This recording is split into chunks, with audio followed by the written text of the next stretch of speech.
தென்னாடுடைய சிவனே போற்றி, எந்நாட்டவர்க்கும் இறைவா போற்றி. அனைத்து தமிழ் உள்ளங்களுக்கும் கனிவான வணக்கங்கள்.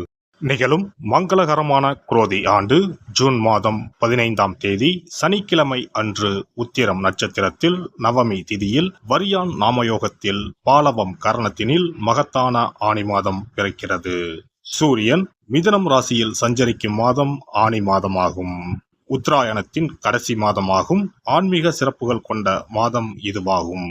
இம்மாத கிரகநிலைகள் என எடுத்துக்கொண்டால் மேச ராசியில் செவ்வாய் பகவான் ஆட்சி பலத்துடன் உள்ளார். ரிஷப ராசியில் குரு பகவானும், மிதுன ராசியில் சூரிய பகவானும், சுக்கிர பகவானும், புதன் பகவானும் இணைந்துள்ளனர். கன்னி ராசியில் கேது பகவானும், கும்பராசியில் சனி பகவானும், மீன ராசியில் ராகு பகவானும் உள்ளனர். இம்மாத கிரக பெயர்ச்சி என பார்த்தால் ஆனி மாதம் 15ஆம் தேதி மிதுன ராசியில் ஆட்சி பலம் பெற்ற புதன் பகவான் கடகராசிக்கு பயிற்சியாகிறார். ஆனி மாதம் 16ஆம் தேதி சனி பகவான் வக்கர பயிற்சி அடைகின்றார். ஆனி மாதம் 23ஆம் தேதி சுக்கிர பகவான் கடகராசிக்கும், ஆனி மாதம் 28ஆம் தேதி செவ்வாய் பகவான் மேசராசியில் இருந்து ரிஷபராசிக்கும் பயிற்சி அடைகின்றனர். இந்த கிரக அமைப்பினால் உங்கள் வாழ்வில் இம்மாதம் ஏற்படக்கூடிய மாற்றங்கள் என்னென்ன என்பதனையும், ஏதாவது அசுப பலன் ஏற்பட்டால் ராசிக்காரர்கள் செய்ய வேண்டிய பரிகாரம் என்ன என்பதனை பற்றியும் காண்போம். வாழ்க்கையை குறிக்கோளுடன் நடத்தி வெற்றி காணும் மேசராசி அன்பர்களே, இந்த ஆனி மாதத்தில் மனோதிடம் அதிகரிக்கும். அதே வேளையில் அதிர்ஷ்ட வாய்ப்புகள் கைகூடி வரும். பணவரவு நன்றாக இருக்கும். அடுத்தவர்களுக்காக உதவி செய்வது மற்றும் அவர்களுக்காக பரிந்து பேசுவது போன்றவற்றை செய்யும் போது கவனம் தேவை. இல்லை என்றால் வீணான அவச்சொல் வாங்க நேரலாம். தொழில் வியாபாரம் ஏற்றம் தரும் வகையில் இருக்கும். வியாபாரம் தொடர்பான சிறு பிரச்சனைகள் தோன்றி மறையும். உங்களது பொருட்களை வாடிக்கையாளர்களுக்கு அனுப்பும் போது அவை போய் சேர்ந்தனவா என்று கண்காணிப்பது நல்லது. உத்தியோகத்தில் இருப்பவர்கள் சக ஊழியர்களுடன் கவனமாக பேசி பழகுவது நல்லது. வேலை தொடர்பான வீண் அலைச்சல் உண்டாகலாம். கடித போக்குவரத்தால் அனுகூலம் ஏற்படும். குடும்பத்தில் இருப்பவர்களை அனுசரித்து செல்வது நல்லது. வீண் பேச்சுக்களை தவிர்ப்பதும் நன்மை தரும். கணவன் மனைவிக்கு இடையே இருந்த பூசல்கள் நீங்கும். பிள்ளைகளிடம் நிதானமாக பேசுவது நல்லது. உறவினர்கள் நண்பர்களிடம் இருந்து வந்த பூசல்கள் அகலும். பெண்களை பொறுத்தவரை இம்மாதம் எதை பற்றியும் அதிகம் யோசித்து மனதை குழப்பிக் கொள்ளாமல் இருப்பது நன்மை தரும். வரவும் செலவும் சரியாக இருக்கும். கலைத்துறையினருக்கு நன்மைகள் நடக்கும் காலகட்டம் இதுவாகும். எந்த காரியத்திலும் அவசரம் காட்டத் தோன்றும். நிதானமாக செய்தால் வெற்றி நிச்சயம். வீண் வாக்குவாதங்களை தவிர்ப்பது நன்மை தரும். அரசியல் துறையினருக்கு எதிர்காலம் தொடர்பாக அவசர முடிவுகள் எடுப்பதை தவிர்த்து தீர ஆலோசித்து எதிலும் ஈடுபடவும். மாணவர்கள் கல்வி பற்றி அதிகம் கவலைப்படாமல் பாடங்களை நன்கு படிப்பது நல்லது. நட்சத்திர பலன்கள். அஸ்வினி நட்சத்திரம். இந்த மாதம் தங்களது முழு திறமைகளையும் காட்டினால் மட்டுமே நீங்கள் எடுத்த காரியங்களில் வெற்றி பெற முடியும். வெளியூர் பயணங்கள் செல்ல நேரலாம். ஒரே நேரத்தில் பலவிதமான வாய்ப்புகள் வந்து சேரும் போது தகுந்த ஆலோசனைகளை மேற்கொண்டு முடிவுகளை எடுப்பது நல்லது. பரணி நட்சத்திரம். இந்த மாதம் எதிர்பார்த்த காரியங்கள் திருப்திகரமாக நடக்கும். நெருக்கடியாக இருந்த பிரச்சனைகள் அனைத்தும் நீங்கும். பணவரத்து அதிகரிக்கும். திட்டமிட்ட காரியங்களை சிறப்பாக செய்து முடிப்பீர்கள். பயணங்களும் அவற்றால் ஆதாயமும் உண்டு. சொன்ன சொல்லை காப்பாற்ற பாடுபடுவீர்கள். கார்த்திகை நட்சத்திரம். இந்த மாதம் மற்றவர்கள் மேல் இரக்கம் ஏற்படும். நீண்ட நாட்களாக இருந்த பிரச்சனைகள் தீரும். குடும்பத்தில் குதூகலமான சூழ்நிலை காணப்படும். கணவன் மனைவிக்கு இடையே நெருக்கம் அதிகரிக்கும். பிள்ளைகள் மூலம் பெருமை சேரும். உறவினர்கள் மத்தியில் மதிப்பும் மரியாதையும் கூடும். வீடு கட்டும் வாய்ப்பு கைகூடி வரும். செவ்வாய்க்கிழமை அன்று விரதம் இருந்து கந்த சஷ்டி கவசம் படித்து முருகனை வணங்கி வர எல்லா நன்மைகளும் உண்டாகும். சிறப்பு தொகுப்பு. கழுத்தை நெரிக்கும் கடன் பிரச்சனையால் கஷ்டப்படுபவர்களுக்கு எளிய பரிகாரங்கள் உள்ளன.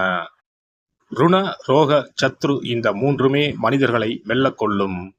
அதிலும் கடன் பிரச்சனை கவலையை ஏற்படுத்தி மனிதர்களை கலங்க வைத்துக் கொள்ளும். கடன் பிரச்சனையால் கஷ்டப்படுபவர்களுக்கு எளிய பரிகாரங்கள் உள்ளன. இந்த எளிய பரிகாரங்களை நம்பிக்கையோடு செய்தால் நிச்சயம் பலன் கிடைக்கும். ஒருவரின் ஜாதகத்தில் 6ஆம் இடம் கடன் ஸ்தானத்தை குறிக்கும். கடன் பிரச்சனையால் இன்றைக்கு பலரும் தற்கொலை செய்து கொள்கின்றனர். சக்கரத்தாழ்வார் அருள் இருந்தால் கண்டிப்பாக கடன் பிரச்சனைகள் நீங்கும்.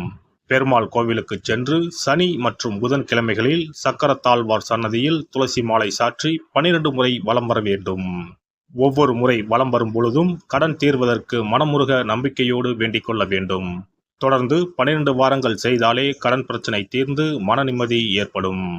மேசராசியில் பிறந்தவர்கள் தயிரை கொண்டு இனிப்பு பலகாரம் செய்து ஒவ்வொரு வெள்ளிக்கிழமையும் மாலை வேளையில் பசுவுக்கு கொடுத்து வர கடன் பிரச்சனைகள் தீரும்.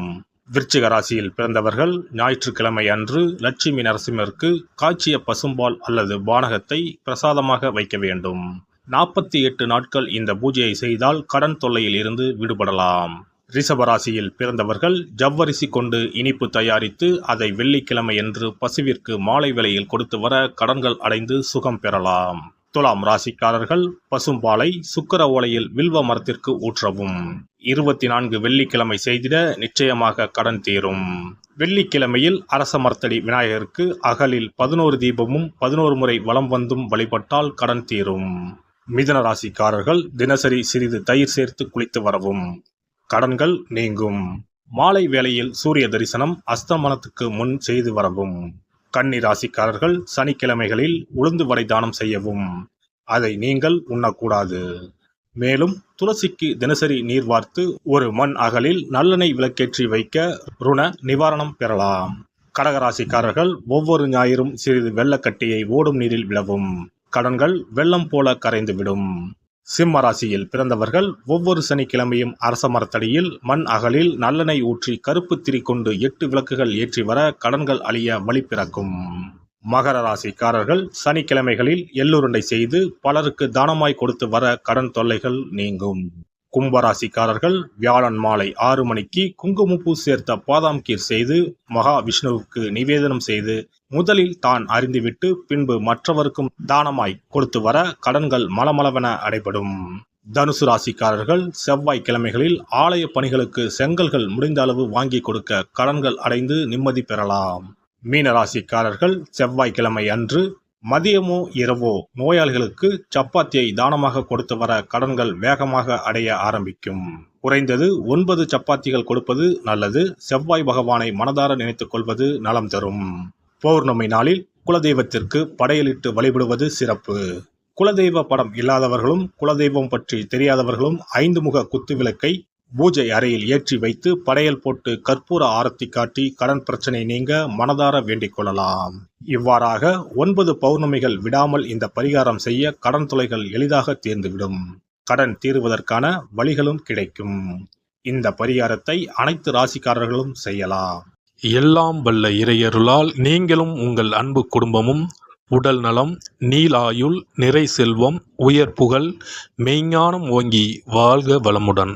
இந்த வீடியோ பதிவு உங்களுக்கு பிடித்திருந்தால் லைக் பண்ணுங்க, கமெண்ட் பண்ணுங்க, ஷேர் பண்ணுங்க, மறக்காம சப்ஸ்கிரைப் பண்ணுங்க, பக்கத்துல இருக்கிற பெல் பட்டனை கிளிக் பண்ணுங்க. நன்றி, வணக்கம். ஓம் நமச்சிவாய. சிவாய நம.